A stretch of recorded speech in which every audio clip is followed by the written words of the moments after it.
2022년 7월 20일 오늘 우리에게 주시는 하나님의 말씀은 고린도후서 7장 8절에서 16절까지의 말씀입니다.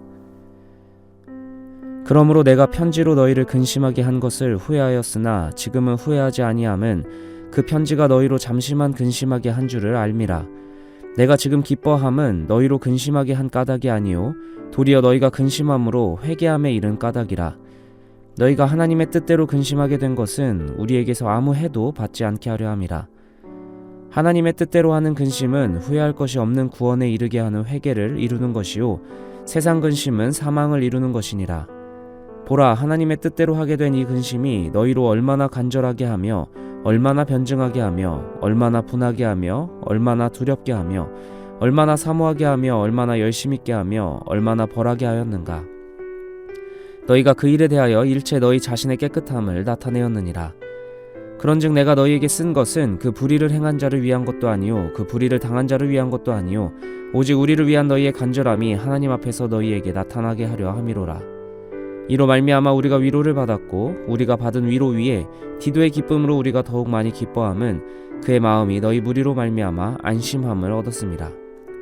내가 그에게 너희를 위하여 자랑한 것이 있더라도 부끄럽지 아니하니 우리가 너희에게 이른 말이 다 참된 것 같이 디도 앞에서 우리가 자랑한 것도 참되게 되었도다. 그가 너희 모든 사람들이 두려움과 떨므로 자기를 영접하여 순종한 것을 생각하고 너희를 향하여 그의 심정이 더욱 깊었으니 내가 범사에 너희를 신뢰하게 된 것을 기뻐하노라. 인생의 두 가지 근심이라는 제목으로 하나님의 말씀을 선포하겠습니다. 바울과 고린도 교회는 모종의 긴장 상태에 놓여 있었습니다.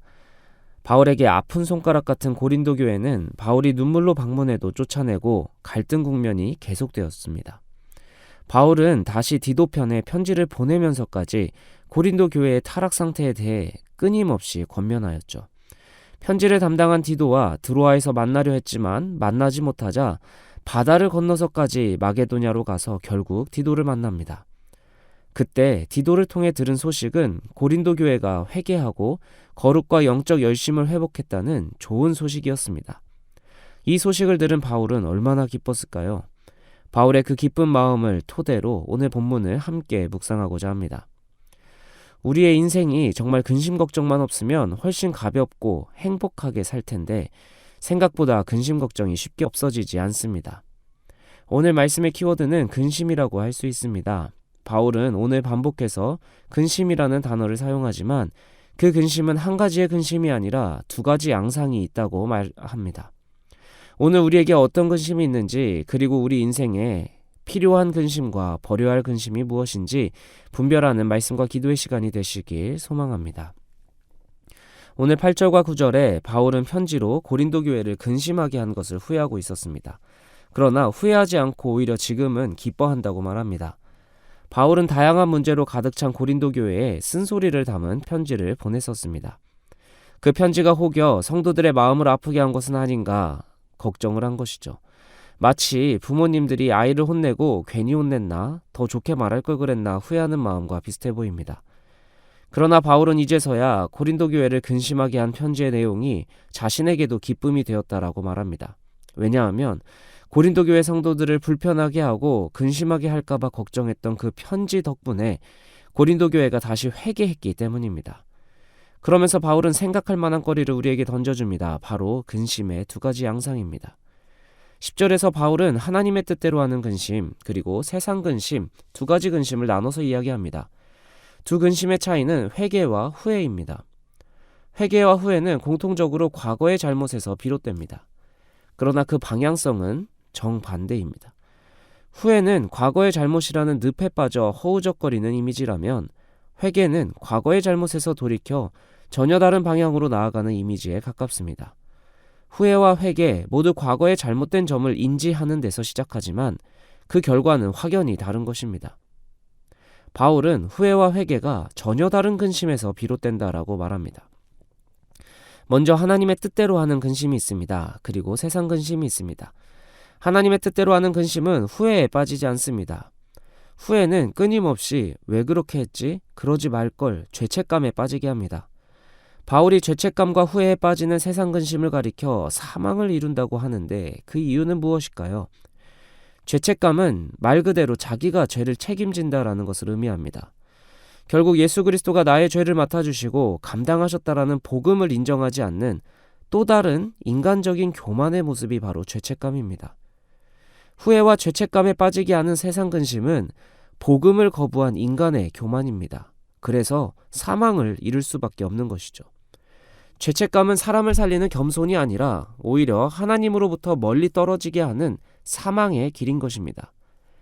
그러나 하나님 뜻대로 하는 근심은 후회가 아니라 구원에 이르게 하는 회개를 이룹니다. 11절에 바울은 회개의 과정을 이어서 설명합니다. 하나님의 뜻을 선포하게 되면 사람은 죄책감과 동일한 비슷한 감정을 느낍니다. 때로는 하나님의 말씀이 나의 습관, 나의 존재, 내가 살아온 삶을 부정하게 하는 듯한 불편한 마음을 갖게 합니다. 난 용서가 필요한 사람이라는 말, 그리고 그것이 하나님의 뜻대로 하게 된 근심인 것이죠. 하나님으로 이루어진 근심은 우리를 간절하게 합니다. 하나님 앞에서 용서가 필요한 사람임을, 회복이 필요한 사람임을, 그렇게 회복과 용서를 하나님 앞에서 갈망하게 합니다. 동시에 나의 잘못을 인정하면서도 내가 그럴 수밖에 없는 상황과 환경, 사람이 생각나면서 분노도 하고 두려움도 느낍니다. 그러나 성령님은 그 분노와 두려움에 우리를 내버려 두지 않으시고 하나님의 용서와 사랑을 사모하게 하셔서 그 사랑과 용서에 열심을 두게 하십니다. 결국 눈물로 애통해하며 자기 잘못된 삶을 끊어내는 고통의 시간도 갖게 되는 것입니다. 회개는 그냥 눈물을 흘리며 감정적인 카타르시스를 느끼는 것이 아닙니다. 벌받는 것과 같은 인고의 시간이 따라오는 것이 회개의 과정입니다. 그러나 그 회개의 과정을 통해 이루는 것이 무엇인가? 우리 자신의 깨끗함을 이루게 된다라는 것이죠. 후회가 늪과 같이 우리를 침울함 속으로 빠뜨린다면 진정한 회개는 새로운 삶의 지평으로 우리를 인도합니다. 죄인인 나를 인정하지만 동시에 십자가 보혈의 능력으로 나를 새롭게 하시는 하나님의 능력을 인정하게 됩니다. 그리고 과거의 잘못을 끊어내고 그로 인해 발생했던 모든 피해에 대해 벌을 받는 것과 같은 심정으로 보상의 시간을 견디고 나면 다시금 새로운 삶을 살아낼 힘을 얻게 되는 것입니다. 고린도 교회는 바울의 편지를 통해 그들의 잘못된 삶을 꿰뚫으시는 하나님의 말씀 앞에 회개의 과정을 거칩니다. 디도의 입을 통해 전해진 고린도 교회의 소식은 바울로 하여금 위로와 기쁨, 안심을 함께 누리게 되는 것이죠. 세상의 근심은 염려와 두려움을 전파합니다. 그러나 하나님의 근심은 위로와 기쁨, 안심을 전파합니다. 진정한 복음으로 회개한 그리스도인의 삶은 주님의 자녀들에게 위로와 기쁨을 선물하는 삶입니다. 하나님은 끊임없이 교회로 세우신 모든 자들에게 하나님의 근심을 선물하십니다. 내가 정말 하나님을 의지하고 있나? 하나님을 사랑하고 하나님 말씀에 순종하고 있나? 점검하게 하십니다. 성령이 우리를 근심하게 하시는 것은 우리가 예민해지고 돌이켜 회개하여 다른 삶을 살아내게 하시기 위함입니다. 그때 교회를 통해 하나님은 수많은 사람들에게 위로와 기쁨, 안심을 동시에 선물하실 겁니다. 바울은 고린도 교회를 많이 걱정하고 때로는 두려워하기도 했을 겁니다. 디도를 보내면서도 많은 걱정을 했었던 듯합니다. 그러나 자기가 걱정한 것과 달리 디도와 자신의 편지를 호의적으로 고린도 교회가 대한 것을 15절에 감사합니다. 고린도 교회 성도들을 생각하며 바울은 사랑이 커지는 것, 애정이 깊어지는 것을 느꼈습니다. 결국 그는 고린도 교회를 범사에 신뢰하게 되었다라고 고백합니다. 하나님은 우리를 교회로 세우셨습니다. 다른 교회, 다른 크리스천을 바라보기 이전에 나를 먼저 돌이켜야 합니다. 죄책감에 빠져 있고 영적 두려움과 아픔에 빠져 있다면 우리는 세상 근심에 빠져 사는 것입니다. 다시 말씀 앞에 근심해야 합니다. 하나님이 주시는 근심 앞에 우리는 회개하고 새로운 삶을 살아갈 힘을 얻어야 합니다. 때로는 두려워하고 분노도 하지만 간절하게 사모하며 열심으로 우리의 삶을 회개의 방향으로 처절하게 바꿔야 합니다. 그때 한 명 한 명의 세우신 교회들을 통해 하나님은 이 땅에 더욱 많은 위로와 기쁨, 안심을 선물하실 겁니다. 그리고 그 교회들을 향해 우리는 서로를 신뢰하는 새로운 합력의 관계를 보고 경험하게 될 것입니다. 우리가 교회로서 하나님이 주시는 근심 앞에 새로운 비전을 품길 소망합니다.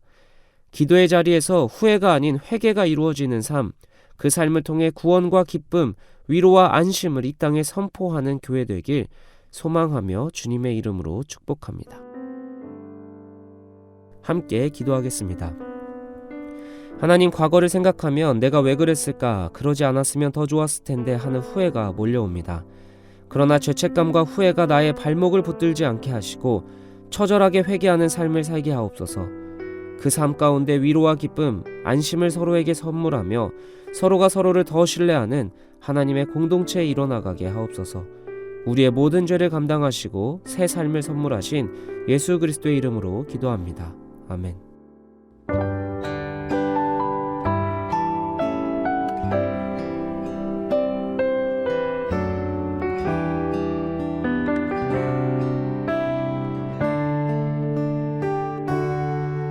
믿음과 삶을 살아내는 실력이 너무나 다른 내 모습을 볼 때에 이 모습도 주가 사랑하실까, 자신 없는 내 모습 그저 주님 앞에 있네.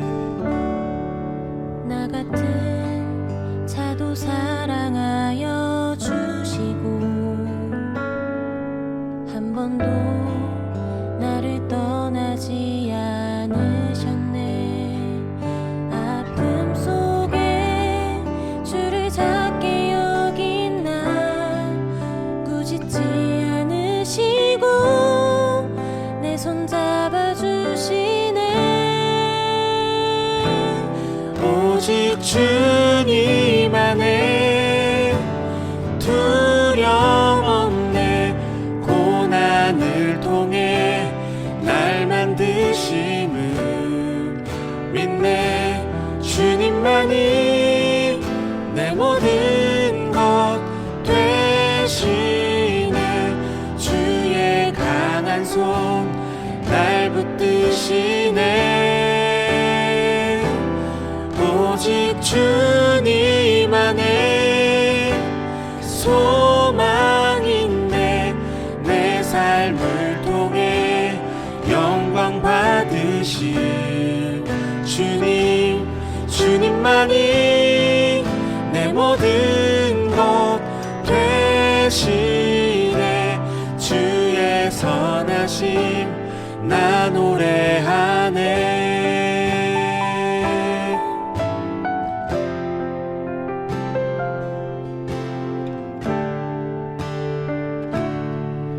나 같은 자도 사랑하여 주시고 한 번도 나를 떠나지 않으셨네.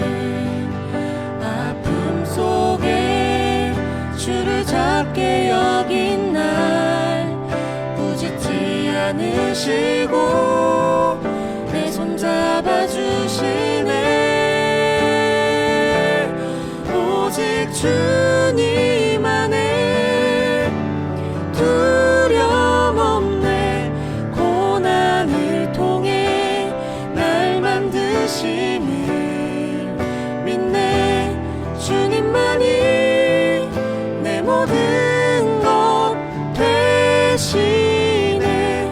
주의 강한 손 날 붙드시네. 오직 주님 안에 소망 있네. 내 삶을 통해 영광 받으실 주님, 주님만이 내 모든 것 되시네. 주의 선하심 나 노래하네. 주의 선하심 나